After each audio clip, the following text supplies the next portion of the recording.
میں تو امتی ہوں اے شاہ امم، کر دے میرے آقا اب نظر کرم، میں تو امتی ہوں اے شاہ امم۔ حضرت عمر بن خطاب رضی اللہ تعالیٰ عنہ کی روایت ہے، قال رسول اللہ صلی اللہ علیہ وسلم ان اللہ یرفع بهذا الکتاب اقواما ویضع به آخرین، کہ اللہ کے نبی صلی اللہ علیہ وسلم نے فرمایا کہ اللہ تعالیٰ اس کتاب یعنی قرآن پاک کی وجہ سے کتنے ہی لوگوں کو بلند مرتبہ فرما دیتے ہیں اور کتنے ہی لوگوں کو پست اور ذلیل کر دیتے ہیں۔ یعنی جو لوگ اس قرآن پر ایمان لاتے ہیں، عمل کرتے ہیں، اللہ تعالیٰ ان کو دنیا اور آخرت میں رفعت اور عزت عطا فرماتے ہیں، اور جو لوگ اس پر عمل نہیں کرتے اللہ تبارک و تعالیٰ ان کو ذلیل کرتے ہیں۔ کلام اللہ شریف کے آیات سے یہ مضمون بھی ثابت ہوتا ہے کہ ایک جگہ پر ارشاد ہے یضل بہ کثیرا ویہدی بہ کثیرا، کہ اللہ تعالیٰ اسی قرآن پاک کی وجہ سے بہت سارے لوگوں کو گمراہ کر دیتے ہیں اور بہت سارے لوگوں کو ہدایت بخشتے ہیں۔ دوسری جگہ پر ارشاد ہے وَنُنَزِّلُ مِنَ الْقُرْآنِ مَا هُوَ شِفَاءٌ وَرَحْمَةٌ لِّلْمُؤْمِنِينَ وَلَا يَزِيدُ الظَّالِمِينَ إِلَّا خَسَارًا۔ حضور اکرم صلی اللہ علیہ وسلم کا ارشاد منقول ہے کہ اس امت کے بہت سے منافق قاری ہوں گے۔ بعض مشائخ سے احیاء میں نقل کیا ہے، بندہ ایک سورت کلام باقی شروع کرتا ہے تو ملائکہ اس کے لیے رحمت کی دعا کرتے رہتے ہیں یہاں تک کہ وہ فارغ ہو، اور دوسرا شخص اسی سورت کو شروع کرتا ہے تو ملائکہ اس کے ختم تک اس پر لعنت کرتے ہیں۔ اللہ اکبر! قرآن پاک کے پڑھنے پر لعنت۔ بعض علماء سے منقول ہے کہ آدمی تلاوت کرتا ہے اور خود اپنے اوپر لعنت کرتا ہے، تلاوت بھی کر رہا ہے، اپنے اوپر خود لعنت کرتا ہے اور اس کو خبر بھی نہیں ہوتی۔ قرآن شریف میں پڑھتا ہے الا لعنت اللہ علی الظالمین، خود ظالم ہونے کی وجہ سے اس وعید میں داخل ہے۔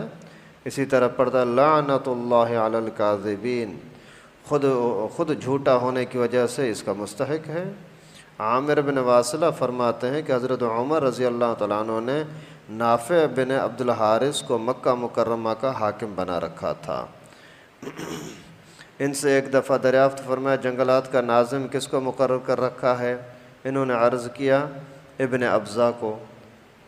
حضرت عمر نے پوچھا کہ ابن ابزہ کون شخص ہیں؟ انہوں نے عرض کیا کہ ہمارا ایک غلام ہے۔ حضرت عمر نے اعتراضاً فرمایا کہ غلام کو امیر کیوں بنایا؟ انہوں نے کہا کہ کتاب اللہ کا پڑھنے والا ہے۔ حضرت عمر نے اس حدیث کو نقل کیا ہے کہ نبی اکرم صلی اللہ علیہ وسلم کا ارشاد ہے کہ اللہ تعالیٰ اس کلام کی بدولت بہت سے لوگوں کو رفعت درجات فرماتے ہیں اور بہت سے لوگوں کو پست کر دیتے ہیں۔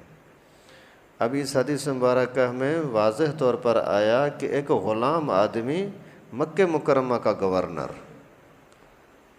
یہ کیوں؟ اس لیے کہ اس کو اللہ تعالیٰ نے قرآن کی نعمت عطا کی تھی۔ جو قرآن پاک کے ساتھ جتنا زیادہ لگاؤ رکھے گا، محبت رکھے گا، اتنا ہی زیادہ عزت کا حقدار بنے گا۔